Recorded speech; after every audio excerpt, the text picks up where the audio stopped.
down your 800-word letter to the Brighton fans. Can you just explain more about that and more what your philosophy will be here compared to maybe what it was at Brighton?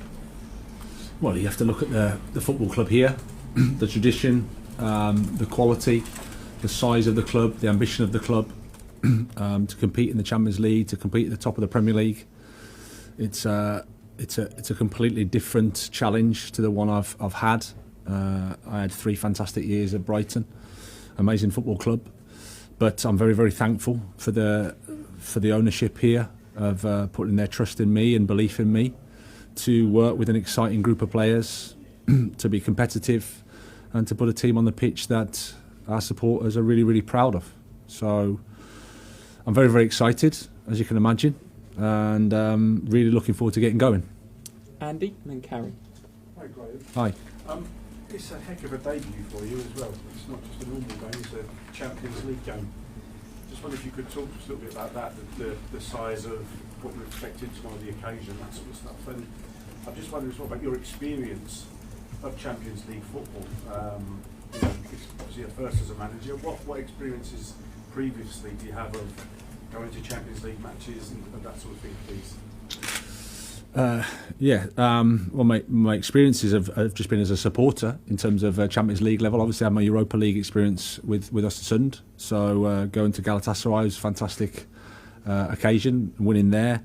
PAOK as well, getting through there, going through the Europa League groups was a fantastic experience in European football. But you're right, this is an amazing evening for us, for all of us. I think it's really, really exciting. We're super excited for it. At the same time, you can imagine we've been trying to prepare a team, we've been trying to focus on the game, getting to know all the players, getting to know everyone at the training ground. But there's no denying it's. We're really looking forward to it. It's a fantastic opportunity. Champions League game, either scouting or actually physically being scouting as a player or anything like that?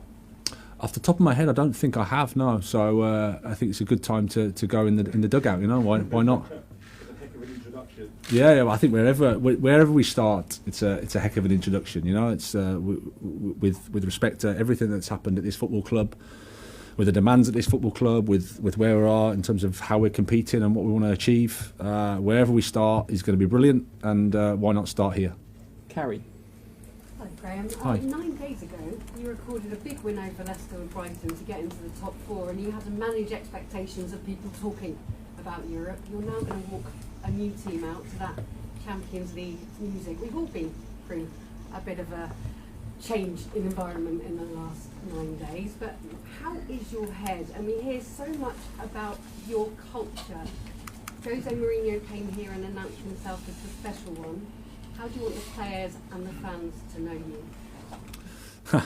Well, yeah, the fact you said 9 days, it feels like 9 weeks or 9 months, but it's been brilliant. Yeah, it's the beauty of football, the beauty of life. You never know what's around the corner. Things happened incredibly quickly. Had some really intense conversations with the owners, and quickly I realised that firstly they were good people, intelligent people that had made a huge success of their life outside of football and wanting to achieve something here. Really exciting projects, really exciting ideas about how to take the club forward, and it felt really, really positive. I'm not going to lie, it's been a whirlwind in terms of getting to know people, leaving Brighton, learning about the players, getting to know them. But so far it's been really, really positive. You know, my first impressions have been really, really good. And I'm looking forward to starting, as you can imagine. Really looking forward to starting. David Heitner. Graham, are there risks attached for you in this career move? Risks? Well, if we walk out the road over there's a risk. You know, that's what life is. I mean, no one knows what's going to happen in the future. I left England, I think, when I was 30 years old, and I went to a club that had sacked the manager every year for the last 5 years. 4th tier in Swedish football, left a secure job, left my wife's business, and for an opportunity. And 17 years later, after taking, I think, careful steps with my career, I've haven't just jumped at the first opportunity. I've tried to understand what was involved and whether it was the right time for me to take a next challenge. But I think that's what life is. Life's about going outside of your comfort zone. It's about taking responsibility. It's about believing that there's more to us than what sits here now. And like I said, I don't really see it as a risk in a negative way, but I think everything is a bit unknown, and that's the beauty of life. John Southall. Hi, Graham. Hi. How do you assess the squad you've taken on, and how have the players reacted to you since you've come in over the last 6 days? I think the response has been really positive, like I say. A really honest group, a really responsible group. They've been positive around the training ground. They want to achieve, they want to do well, and I'm absolutely happy with the team, happy with the squad. The group's got a lot of quality, and I'm looking forward to over the next few days and weeks getting to know them better and better. Is there a frustration that after this game you're not going to have another one until the beginning of October and you're not really going to get that chance, are you? No, but we know that that's just nothing I can do to control. That's part of the schedule. It's part of things that are above us. So it is what it is. I've always been that type. Just worry about the things I can control, and the things I can control are trying to prepare the team as best we can and getting to work with the players as much as we can while we have them. Jamie Weir. Hi Graham. Hi. I can take you back to last Thursday, the 8th of September 2022 is a day a lot of people will never forget, and you in particular. Can you just describe the sort of conflicting emotions when you get announced as Chelsea manager, but then obviously that's overshadowed by the bigger news later that day? Yeah, it was one of those days where we'll, in 20 years, 30, 40 years time, we'll go, where were you when that happened? And that'll be easy for me to answer, that's for sure. A seismic day on loads of levels, because obviously I had the personal exciting news of being here and everything that went with that. And, without sounding silly, I was the main news, I guess. And then sadly, I didn't become the news at all. And, the Queen, who's someone that's been in all of our lives, passed away, and it was an incredible story. And then you start to think about your own life and your own memories. My childhood memories of with my mum and dad. Bless them. A lot of those are with Queen's Jubilee or some royal family event, a wedding. So you start to think about, wow, how constant she's been in all of our lives, and pretty quickly your thoughts are with the family. The Zarkinteller. Hi Graham. Hi. You've been hired as a head coach, but I wanted to kind of learn more about what your role is overall. Do you see yourself getting involved in discussions about a new sporting director coming in? How do you see it with transfers? You've got Kyle McCauley as well behind the scenes. How does that work now with the setup now at Chelsea?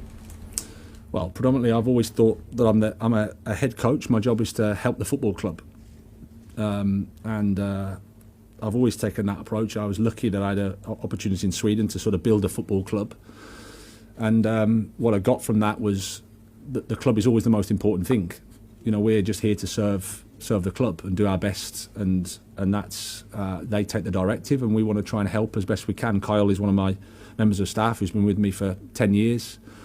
Really important in terms of recruitment. So a lot of the conversations that I think you need in terms of between ownership and the board can be had via him, because he knows me well and he knows how we want to play, and he knows the culture, he knows the environment, and as you'd imagine, those conversations often are time consuming. So he's really, really important for me. Not to say that I don't try and help the club in terms of making decisions around transfers, but my main job is to help the guys that are here, help the players that are here, and help them improve and put a team on the pitch that, like I said, our supporters are proud of. John Cross. Hi Graham. I was just going to ask you that it must be really important for you to connect with the supporters straight away. What can you kind of look to promise them? Sort of entertaining football. I guess what's your mission statement basically going forward? Yeah, I think I've always said the connection between the supporters and the team is the most important thing. And obviously I'm the head coach and a member of the team, and an important member of the team, but no more important than anybody else, I guess. But I'd love their support, and I think everything that I've heard so far is I have that, and it's amazing. I'm very, very thankful for it. In terms of what I can promise, we're playing a game that is uncontrollable. So I can promise that I'll do my very, very best every single day, take responsibility. The team that I'd like to see is one that is balanced in terms of attack and defence. A humble team, a respectful team that when they don't have the ball, that runs hard and runs and fights, because I think that's important also. We want to entertain, of course we do, but we also want to win. I'm respectful of the Premier League, I'm respectful of my opponents, that there's a lot of teams that want to do the same thing, but we want to create our own team, our own identity, so it's recognisable. Supporters understand what we're trying to do, can see what we're trying to do, and we'll fight every day for it. Nick Purewell. Hi, Graham. Hi. How are you fixed with injuries? A pretty prosaic question, I appreciate that. Edouard Mendy wasn't at training this morning when we were there. Will he miss the game? And how are you fixed otherwise? Yeah, he'll miss the game. So will NG. Apart from that, everybody's fine. Both of those guys are progressing well, but the game's come too soon. But apart from that, we've got a fully fit team. Is Mendy's injury a knee? Yeah. Is it tendon? Yeah. So it's responded well, but I think it's been bothering him for a bit. So he's just had to take some time to clear it up. Don't think it'll be too long, but at the moment he's not available. Tom, then Jason. Hi, Graham. Hi. Can you give us an insight into your decision-making process when you were first approached about taking this job, and maybe who you spoke to, family, and that sort of thing? Yeah, I mean, well, my immediate family, my wife and my children. My children are 12 and 7, so I didn't bog them down too much with any conversation. But my wife, bless her, has been with me on this journey along the way, so that was important for me to have that conversation. And then it's about my staff, and obviously hearing the owners here. We quickly had to make a decision. There was a lot of talks. It was very intense, but like I said, I got a nice feeling for the owners on a human level. Good people, very intelligent people that have an understanding of what they want to achieve. They've thought in the long term. They had a plan. So that was exciting, and then it was. We were happy and we were secure, and we were in a good football club. So you have to acknowledge that as well. But the challenge, as I said at the start of this conversation, was too big to turn down. It felt right for me. I'll always be respectful and thankful for Brighton and Hove Albion, but this club is an amazing football club, and it's an amazing challenge for us. Jason. Probably quite a tricky question, Graham, but obviously in the past, Chelsea have a history of hiring and firing managers. They turn over managers very, very quick. If you'd been approached under the previous regime, would you have been less inclined to take the job? I don't like answering ifs and those types of questions, but I think it's not fair on the current owners to compare, and it's not fair on the previous regime to compare. It was what it was, and the history of Chelsea and the previous ownership is fantastic. I'm very, very respectful of that. I've grown up with the success, and it's been amazing. Our job is to create our own history, our own path, and that's what we're going to be focused on doing. Adrian. Greg, you spoke earlier on about leaving to go to Sweden earlier on in your career. When you made that step, was eventually coming back to this level and working at a club at this level, was that always something you expected would happen, or was it something that felt too far away? Well, when I left England to go to Sweden, I think I was working in the 9th tier of English football, and then I went to the 4th tier of Swedish football. So in terms of where I sit now, there's the bottom, and then there's like a load of levels, and then there's me. So I didn't have any plan that I'm going to be here sitting in front of you guys. I've never had that, to be honest. Was it something you thought?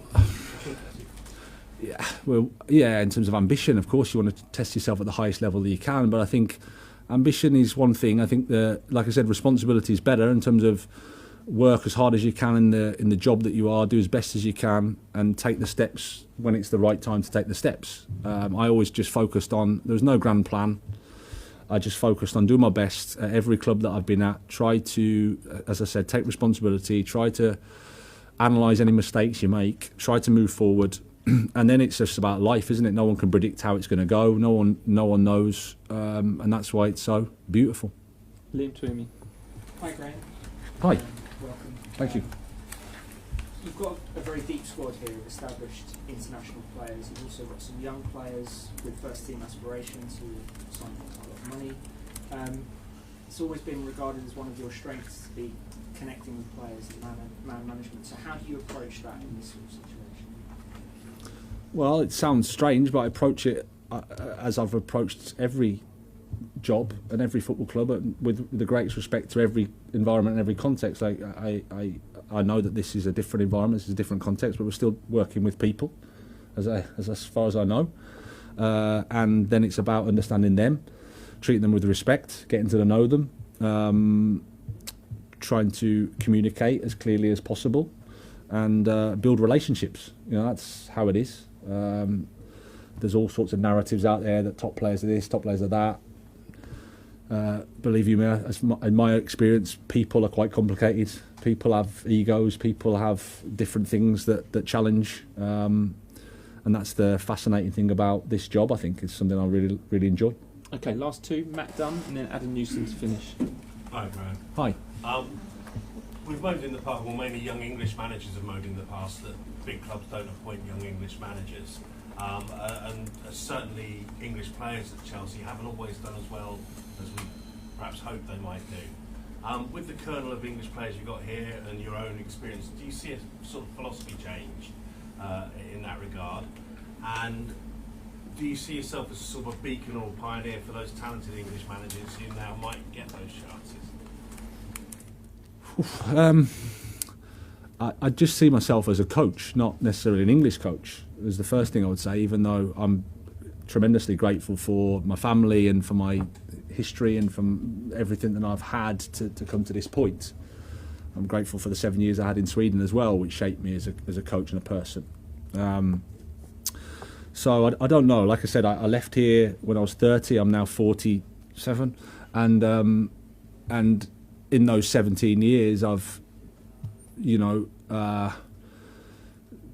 educated myself as well as I can. I've taken on the different levels and taken on steps to go forward. I think that's something that is positive. In coaching, no matter where you're from, you need to always take responsibility, always believe that you can be more than what you are now, and help the football club that you're working at as best as you can. If that's helpful to the other English coaches, because there are lots of really, really good English coaches, then great. But my responsibility is to me and my family. Last question, Adam Newson. Afternoon, Graham. Hi. You've been handed a 5-year contract, so it's clear the owners see this as a long-term investment. But from your perspective, what would you view success this season as? Well, all my thoughts are on tomorrow night. So that's the first thing. We need to compete here. That's how it is. We have to compete. And as I said earlier, I have respect for the Premier League. I have respect for the Champions League. I have respect for the competitions that we're in. But we're Chelsea. There's no guarantees. Resources alone isn't enough, as we know. It's about connecting with our supporters. It's about them recognising a team that we're trying to do. It's about working every day at Cobham. It's about getting that understanding of how we want to play football. But success is to see improvement and to be competing to win. Okay, we'll leave it there. Thank you.